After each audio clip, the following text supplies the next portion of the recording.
할렐루야, 아멘. 오늘은 다음 세대를 위한 기도라는 제목으로 말씀을 전하려고 합니다.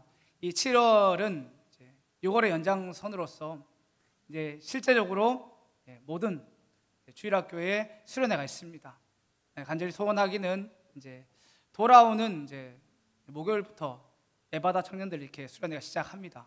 그리고 이제 각자 이제 다 수련회가 시작되는데 우리 그때에 많은 청년들이 또 우리 주일학교 여러 학생들이 정말 주님을 인격적으로 만나고 또 하나님의 다음 세대로 설 수 있도록 그렇게 기도로 동력해 주시길 간절히 소원합니다. 할렐루야, 아멘. 그래서 오늘 그러면 우리가 그 수련회를 앞두고 우리가 어떤 기도 제목을 가지고 좀 동역을 해야 될까 하면서 오늘 말씀을 준비했습니다. 여기 계신 분 중에서 자녀가 예수님을 대충 믿었으면 좋겠다 이렇게 생각하시며 앉아 계신 분은 한 분도 없는 줄 압니다. 그런 분들은 절대로 오후 예배 안 나옵니다. 그렇죠? 정말 이제 믿음의 연수가 있고 그리고 주님 사랑하는 마음이 있으니까 저는 이 오후 예배에 나왔다고 생각을 합니다. 중요한 것은 오늘 말씀에도 그런 사람이 등장하는데 그분이 누군가 하면 바로 엘리멜렉의 부모님입니다. 1절을 보시면 이 배경이 사사들이 치리하던 그런 사사시대라고 이제 말을 합니다. 그러니까 그때 이제 이 엘리멜렉이라는 사람이 나오미와 결혼해서 아이를 낳고 두 아들을 데리고 모압 땅으로 갔다. 이것이 우리가 읽은 이야기의 전부입니다. 근데 이 말씀 가운데 사람의 이름은 없지만 이 사사기 시대에 자녀가 하나님만 바라보며 살았으면 좋겠다 라고 그렇게 소원한 부모님이 있는데 그 부분이 바로 엘리멜렉의 부모님입니다. 도대체 여기 사람 이름도 없는데 그 사람이 나오지도 않는데 목사님 어떻게 그 사람이 그런 믿음을 가졌는지 알 수 있습니까? 그것이 어디 있냐면 2절에 있습니다. 2절을 함께 읽겠습니다. 시작. 그 사람의 이름은 엘리멜렉이요 그의 아내의 이름은 나오미요 그의 두 아들의 이름은 말론과 기련이니 유다 베들레헴 에브라 사람이더라. 그들이 모압 지방으로 들어가서 거기 살더니. 앞부분을 보시면 이제 그 사람의 이름이 엘리멜렉이다 이렇게 말을 합니다. 성경에서 이제 등장하는 이름들은 그 상황에 따라 의미하는 바가 다릅니다. 다 똑같지 않습니다. 하나님께서 자신의 이름을 주시면 그건 계시입니다. 그런데 이제 은혜 받은 자들이 하나님의 이름을 부르면 그것은 신앙의 고백입니다. 잘 보시면 이 두 가지가 좀 다릅니다. 하나님이 말씀하시는 것도 있고 받은 은혜에 대해서 또 은혜 사모하며 하나님께 이름을 붙이는 경우도 있습니다.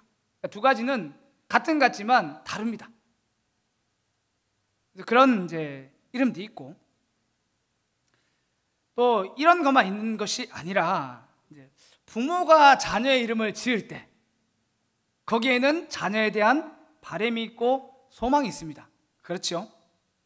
다들 자녀 이름을 그렇게 지으셨지 않습니까? 제 이름이 뭔지 아십니까?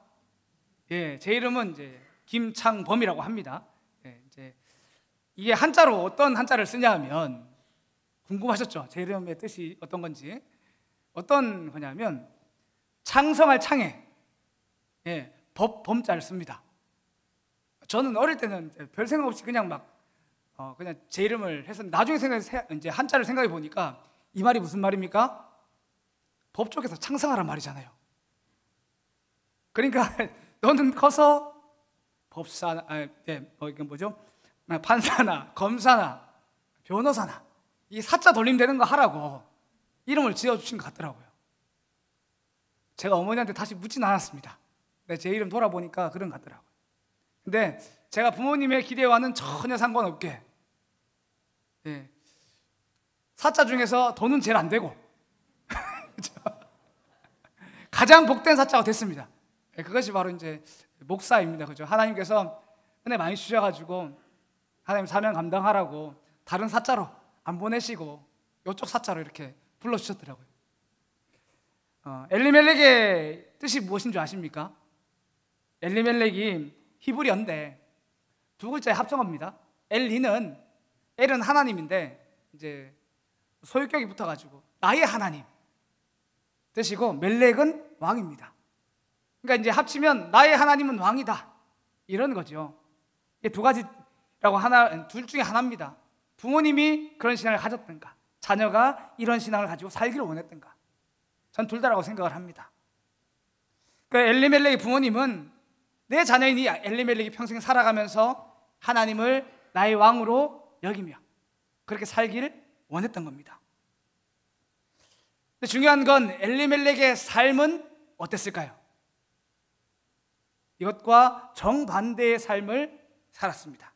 그것이 1장 1절에 다 나와 있습니다. 다시 한 번 더 1장 1절을 같이 읽겠습니다. 1장 1절입니다. 시작. 사사들이 치리하던 때에 그 땅에 흉년이 드니라. 유다 베들레헴의 한 사람이 그의 아내와 두 아들을 데리고 모압 지방에 가서 거류하였는데, 그러니까 이 말씀을 잘 살펴보시면 이 엘리멜렉이 어떤 신앙생활을 했는지 다 드러납니다. 우리가 이 말씀을 그냥 쉽게 지나가면 아유 엘리멜렉이 어찌 힘들었으면 그 흉년 가운데서 모압 땅으로 갔지 않겠나 이렇게 생각할 수 있겠지만 자세히 보시면 그렇지 않습니다. 이스라엘 백성에게 흉년이 들 때에 어떤 일을 해야 될까요? 이 흉년이란 말은 반대로 말하면 어떤 말입니까? 하늘에서 비가 오지 않았다는 말입니다. 그러니까 흉년이 들었지요. 하나님께서 이제 이 이스라엘 백성들을 가나안 땅으로 보낼 때에, 지금 이제 룻의 시대는 가나안 땅에 들어가는 시대이지 않습니까? 그 전에 이제 그 이스라엘 백성을 딱 모세를 중심으로 출애굽시켜서 가나안 땅을 보낼 때 하나님께서 이제 창세기, 출애굽기, 레위기, 민수기, 신명기 이 5개의 말씀을 가지고 그 땅에 보내십니다. 그때 하나님께서 그 백성에게 약속하신 말씀이 있습니다. 그것이 신명기 11장 13절에서 14절인데 이건 제가 읽어드리겠습니다. 내가 오늘 너희에게 명하는 내 명령을 너희가 만일 청종하고 너희의 하나님 여호와를 사랑하여 마음을 다하고 뜻을 다하여 섬기면 여호와께서 너희 땅에 이른 비, 늦은 비를 적당한 때에 내리시리니 너희가 곡식과 포도주와 기름을 얻을 것이요. 하나님께서 이 가나안 땅을 젖과 꿀이 흐르는 땅으로 했는데 그 땅이 좋아서, 우리 땅이 좋다는 말 무슨 말인지 다 아시죠? 여기 계신 분들은 땅이 좋아야지 농사가 잘 된다는 거 다 아실 겁니다. 그런데 그 가나안 땅이 좋아서 이렇게 젖과 꿀이 흐르는 땅이 아닙니다. 그 땅은 모래가 많습니다. 그래서 비가 오는 족족 물이 쭉쭉쭉 빠집니다. 거기에 농사 지으면 어떻게 될까요? 벼가 다 말라 죽습니다. 근데 하나님은 이 땅을 보고 젖과 꿀이 흐르는 땅이라고 했습니다. 그러면 그 땅이 젖과 꿀이 되는 이유는 무엇일까요? 하나님께서 이 말씀 따라서 때를 따라서 이른 비와 늦은 비를 주실 것이기 때문에, 필요한 때마다 이른 비와 늦은 비를 주실 것이기 때문에 그 땅은 젖과 꿀이 흐르는 땅이 되는 겁니다. 땅이 좋아서가 아니라 하나님께서 때에 맞춰서 은혜를 주실 거기 때문에 그 땅이 살만한 땅이 되는 것입니다. 그런데 하늘에서 비가 내리지 않고 그 땅에 흉년이 들면 이게 이스라엘 백성에게 어떤 표일까요? 그냥 막 정말 어려운 그런 시대이구나, 그런 의미일까요? 그렇지 않는 겁니다. 신명기 11장 16절에서 17절인데 이건 천천히 같이 한번 읽어보겠습니다. 시작. 너희는 스스로 삼가라. 두렵건대 마음에 미혹하여 돌이켜 다른 신들을 섬기면 그것에게 절함으로 여호와께서 너희에게 진노하사 하늘을 닫아 비를 내리지 아니하여 땅이 소산을 내지 않게 하심으로 너희가 여호와께서 주신 아름다운 땅에서 속히 멸망할까 하노라. 하나님께서 이미 약속의 말씀으로 주셨습니다. 그러니까 지금 하나님께서 약속하신 것이 무엇입니까?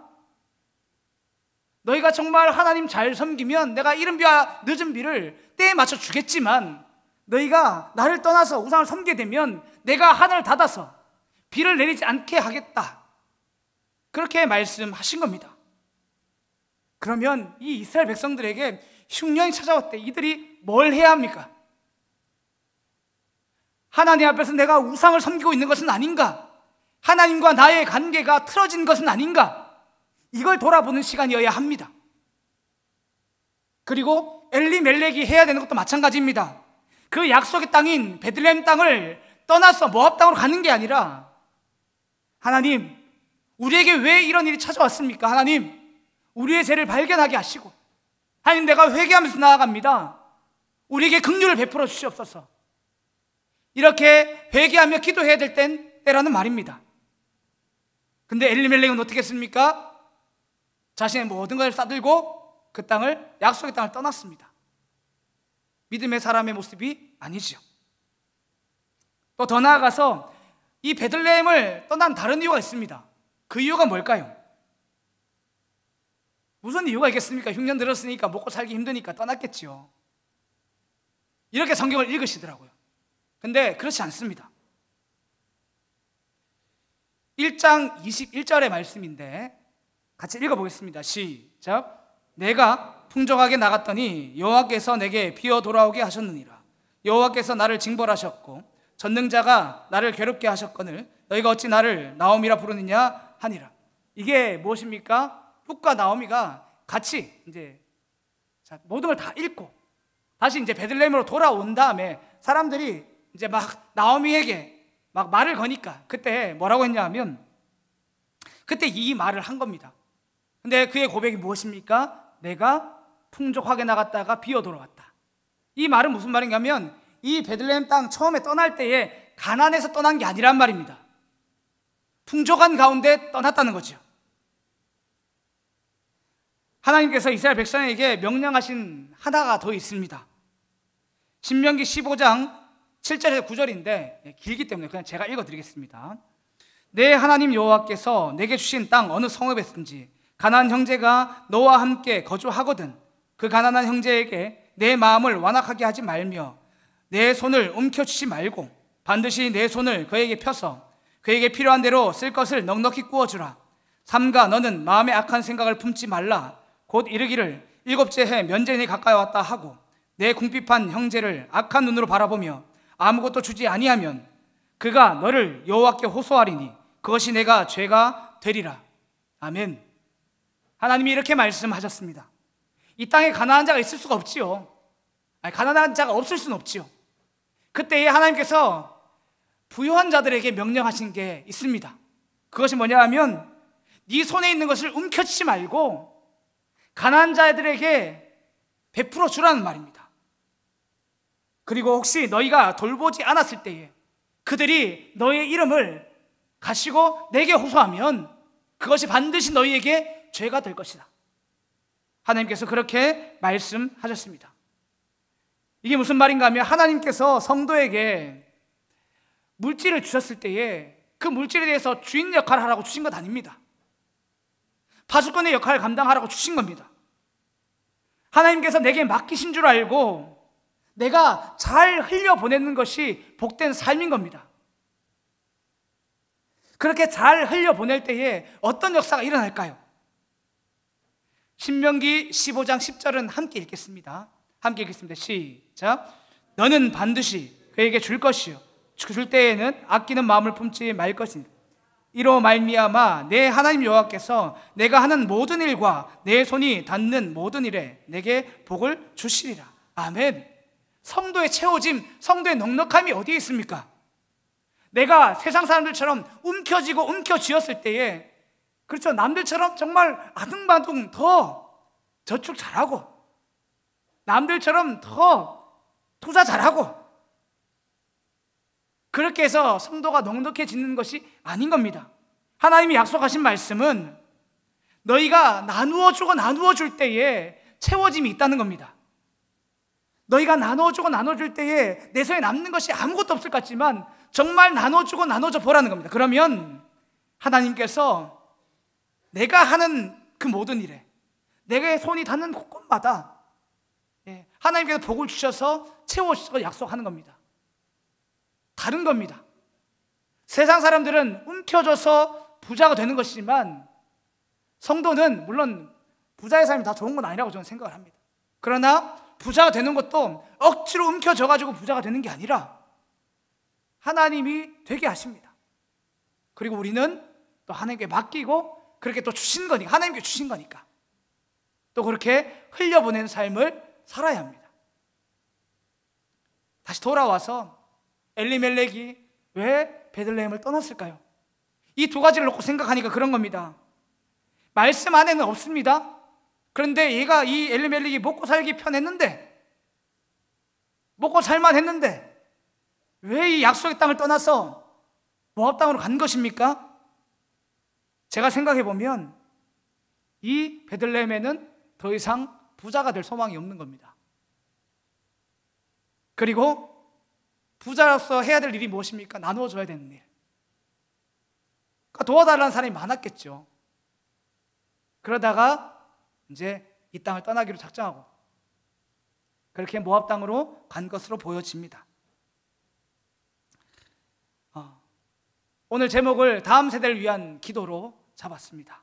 그래서 이 엘리멜렉을 보시면서 우리가 다음 세대를 위해서 무엇을 위해 기도해야 될까를 한번 생각해보고 그것을 위해 남은 여름 사역 동안 함께 기도로 동역해 주길 간절히 소원합니다. 할렐루야. 그 첫 번째가 말씀이 심겨지게 도와달라고 그렇게 기도해 주길 바랍니다.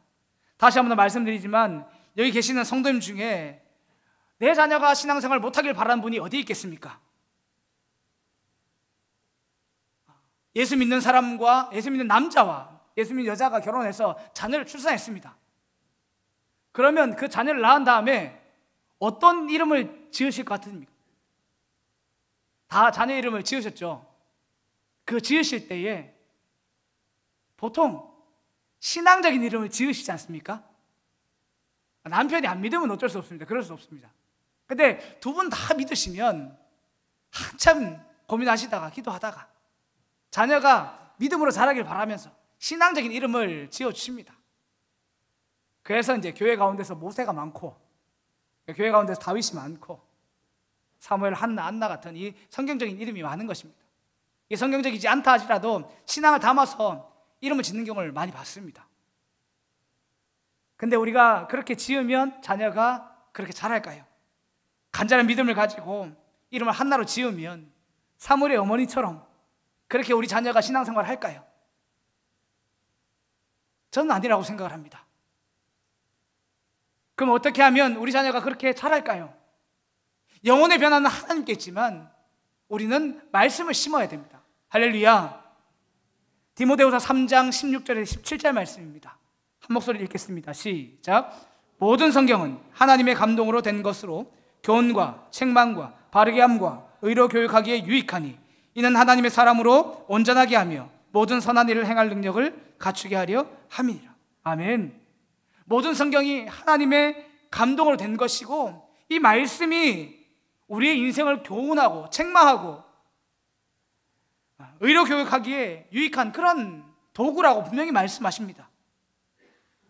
근데 그 뒤에 16절 말고 17절을 보시면 뭐라고 말씀하는가 하면 하나님의 사람으로 온전하게 하며 모든 선한 일을 행할 능력을 갖추게 하는 그 능력이 말씀에 있다고 합니다. 왜 말씀만이, 왜 다른 거 많은데 왜 말씀만이 하나님의 사람으로 나를 온전하게 하고 우리 자녀들을 온전하게 할까요? 죄 가운데 빠져 사는 우리는 하나님의 말씀이 아니고서야 하나님의 뜻이 무엇인지 모릅니다. 하나님을 사랑하는 마음은 있지만 그게 말씀으로 재조명되지 않으면 방향을 잃습니다. 내 오랜 신앙생활이 내 좌표가 아니라, 인생의 좌표가 아니라 말씀이 내 믿음의 좌표가 되시길 간절히 소원합니다. 저도 온전하지 않습니다. 제가 하나님의 말씀 붙들고 막 그렇게 산 것이 오래되지 않아서 많이 드린 말씀은 없지만 그 중에 하나를 말씀드리면, 제가 신대원을 마치고 혼자 말씀 묵상하고 기도하는 가운데서 하나님께서 말씀 읽는데 참 내 마음을 뒤흔드셨습니다. 그것이 마태복음 5장 39절 말씀인데 제가 읽어드리면, 나는 너에게 이르노니 악한 자를 대적하지 말라. 누구든지 내 오른팔을 치거든 왼편도 돌려대며. 이 말씀 늘 읽었던 말씀인데 왜 내 마음을 뒤흔들었냐면, 내가 이 말씀대로 살려고 하는 사람이 아니었던 겁니다. 예수님은 살라고 주신 말씀인데 저는 살려고 하는 마음이 없었습니다. 이 말씀 너무나 쉽지요. 악한 자를 대적하지 말고, 정말 그 사람들 사랑하러 주신 말씀인데 내가 지금까지 깨닫지 못했는데, 신대원이면 이제 제가 곧 목사가 될 사람입니다. 그때 하나님께서 이 말씀으로 하루 종일 기도하며 울게 하셨는데, 그때 제 삶을 돌아보니까 어떤 삶이었냐면, 성도님들이 사역자들 사랑하시죠. 잘 챙겨주시는 겁니다. 저는 장교에 있다 보니까 그런 분들만 챙겨도 바빴습니다. 바빴거든요. 그때 내가 이 말씀과 직면하는 그때에 어떤 마음을 주셨냐면, 내가 이것이면 순종 잘하고 있다고, 내가 그렇게 생각하고 있더라고요. 근데 하나님의 말씀을 보니까 예수님께서 내게 원하시는 사람은 너 사랑하는 사람 사랑하는 게 아니고 악한 자를 대적하거든. 악한 자를 대적하지 말라고 하신단 말은 그 나를 대적하는 그 사람을 사랑하는 말이었습니다. 나는 여기에 대해서 애도 안 쓰고 기도하는 마음도 없고 살려고 하는 마음도 없었습니다. 못 깨달았지요. 이 말씀이 내게서 부딪히고 나니까 내가 하나님 앞에서 사역자지만 여전히 죄인 중에 괴수라는 것을 그제서야 깨달았습니다. 우리가 하나님 앞에서 부흥의 세대가 되기를 원하고, 우리의 다음 세대가 하나님이 원하시는 부흥의 세대가 되기를 원하시면 말씀이 부딪혀야 합니다. 할렐루야. 그래서 우리가 가장 먼저 뭘 기도하셔야 되냐면, 우리의 자녀들이, 우리의 다음 세대가 하나님의 말씀이 부딪힐 수 있도록, 말씀대로 살아야 하는데 말씀대로 살고 싶은 마음이 없는데 그걸 깨닫지도 못하고 있는 것이 우리 주일학교 학생일 수 있습니다. 그리고 그들은 말씀대로 사는 그 기쁨을 모릅니다. 그러면 아는 우리가 중보하며 주님의 마음으로 기도해야 하는 겁니다. 할렐루야. 그래서 이 문제를 놓고 간절히 소원하기는 함께 정말 부르셔서 기도해 주길 간절히 소원합니다. 그 두 번째는 무엇인가 하면, 예수님을 인격적으로 만나도록 그렇게 기도해 주길 바랍니다. 저는 이 2번이 말씀을 심는 것보다 더 문제가 된다고 생각을 합니다. 그런데 그냥 말씀 적용하는 차원에서 이걸 두 번째 뒀습니다. 근데 한번 생각해 보시면 누가 말씀대로 살까요? 주님을 인격적으로 만나서 내 인생의 주인이 나를 만드신 하나님이고 나를 죄에서 건져내신 예수님이라는 것이 믿어지는 그 사람만이 말씀대로 순종합니다. 그러니까 우리는 이 일을 위해서 기도해야 되는 겁니다. 아무리 말씀을 심어도 그 자녀가 예수를 믿지 않는데 말씀이 심겨질 리가 없습니다.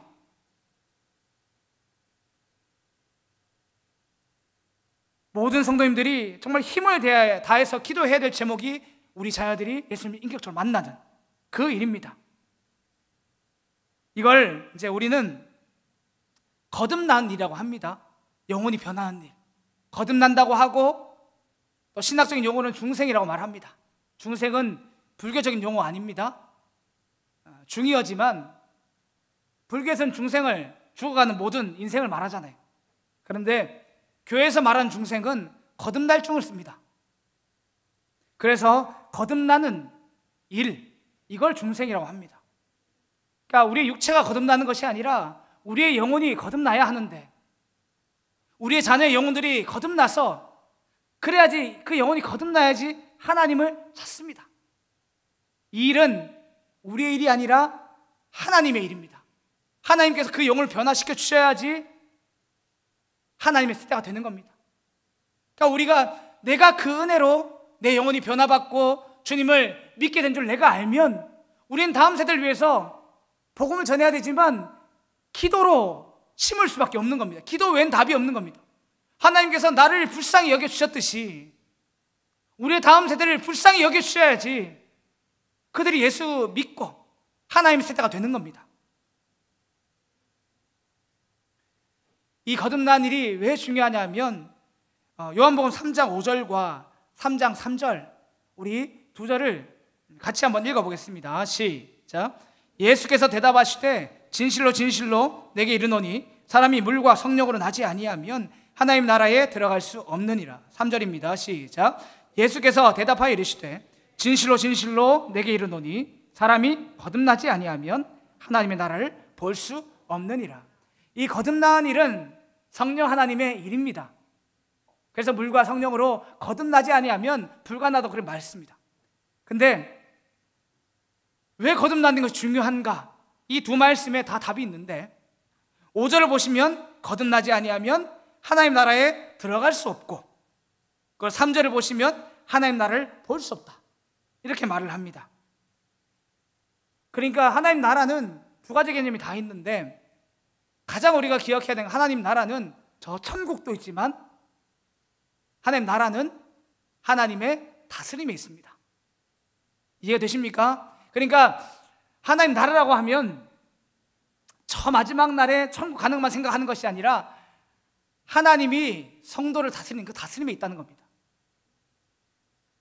근데 하나님 나라를 볼 수 없단 말이 무슨 말이겠습니까? 그러면 하나님이 내 삶을 다스리는 줄 모르는 겁니다.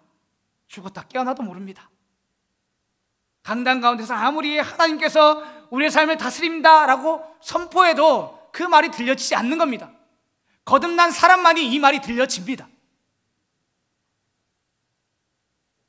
그래서 단순히 예수 믿어야지 천국 간다, 그걸 넘어서 이 땅을 살아갈 때에 하나님께서 내 삶을 다스리는 줄 알고 살아가야 하는데 그 영혼이 거듭나지 않으니까 하나님이 내 삶을 다스리는 줄 모르는 겁니다. 그래서 우리는 우리 다음 세대가 예수님을 인격적으로 만날 수 있도록 기도해야 합니다. 그 영혼이 하나님 좀 거듭나게 도와주시옵소서, 주님을 인격적으로 만나게 도와주시옵소서, 그렇게 기도해야 됩니다. 할렐루야. 그리고 그렇게 기도하신 이후에 해야 되는 일이 무엇입니까? 복음을 전해야 합니다. 우린 때를 얻든지 못 얻든지 복음을 전해야 합니다. 우리는 우리 자녀가 만약에 우리 자녀가 모태신앙이라면 우리는 우리 교회 가운데서 우리 자녀가 예수님을 안 믿을 수 있다는 걸 인지하셔야 됩니다. 우리 주일학교 가운데서 예수님 믿는 사람도 있지만 안 믿는 학생이 있다는 걸 인지하시고, 그럼 우린 무엇을 해야 됩니까? 예수 믿는 사람을 중심으로 말씀의 훈련을 해야 되지만 예수 믿지 않는 아이들이 있다는 생각을 가지시고 복음을 끊임없이 전해야 되는 겁니다. 그것이 우리가 놓치지 말아야 될 것입니다. 저도 이걸 깨달은 게 오래되지 않습니다. 제가 지난 사역하면서, 지난 사역은 사역자가 많지 않았습니다. 그래서 여름만 되면 사역을 여름 수련회만 3개를 준비합니다. 네, 그래가지고 우선 시작하면서 영화부 유치부 한번 시작하고, 그리고 다시 준비해가지고 유년부 초등부 한번 해주고, 그리고 중등부 고등부 묶어가지고 또 야외 수련회 한번 그 캠프 같은데 같이 데려가고, 이렇게 하면 여름이 지나갑니다. 수련회 3개 준비하면 저 1개 준비하시면 막막하잖아요, 그죠? 3개 딱 하고 나면요 그냥 여름이 지나갑니다. 네. 그리고 좀 시간이 더 맞춰지니까 청년도 제가 챙기게 되니까 진짜 그냥 7월부터 8월은 그냥 지나가더라고요. 그때 제가 하나님께서 좀 인상 깊게 깨닫게 하신 것이 있는데, 하루는 제가 복음을 전해야 되겠다, 이 마음을 너무 강력하게 주셔가지고 영화부 유치부 모아서, 애들 어립니다. 아빠 엄마 엄마랑 불러가지고 수련회 같이 진행했습니다. 1박 2일로 그냥 무박 2일이죠. 그래서 진행하면서 첫째 시간에 제가 복음을 전하기로 하고, 복음을 어떻게 전할까 하다가 하트를 색깔별로 만들었습니다.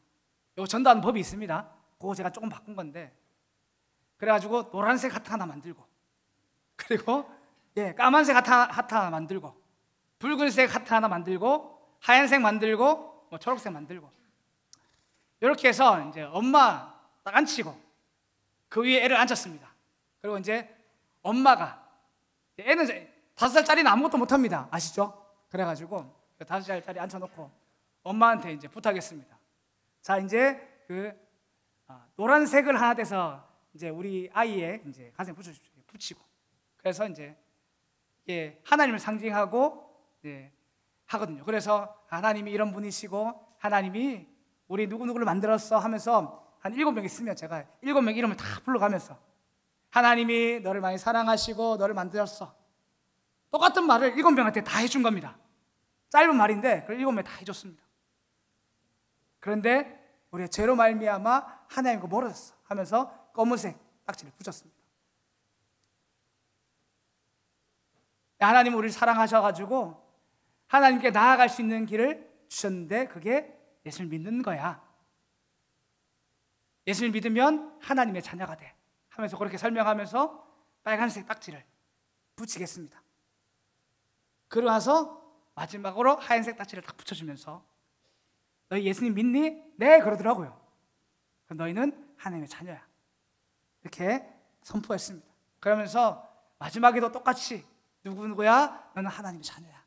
누구누구야? 너는 하나님의 자녀야 하면서 7명, 8명을 다 그렇게 했습니다. 그렇게 하고 나니까 이제 딱 10분 지났습니다.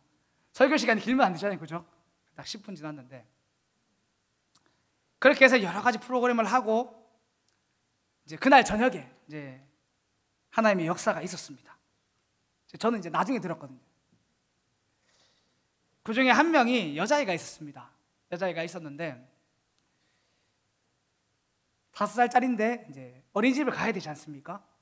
근데 엄마한테 고민이 있었습니다. 엄마가 집사님이셨는데 고민이 있었는데 그 고민이 뭐였냐면, 아니 얘가 집만 오면 찬불가를 부르는 거예요. 찬불가 아십니까? 네, 찬불가를 부르는 거예요. 왜 그런가 봤더니 그 선생님이 불교 신자였어요. 그리고 5살짜리 그 애한테 그렇게 찬불가를 알려주시는 거예요. 이건 뭐 집에 와가지고 엄마가 하지 말라고 해도 계속 찬불가를 흥얼거리니까 어머니 마음이 너무 안 좋은 거예요. 근데 이 찬불가가 끊어진 것이 이 수련의 날이었어요. 그렇게 복음을 전하고, 사실 5살짜리가 뭐 알아듣겠습니까? 그죠? 사실 저도 그렇게 생각하고 전했습니다. 아무것도 못한다 생각하고 전했습니다. 그냥 주신 마음이 있어가지고 전했습니다.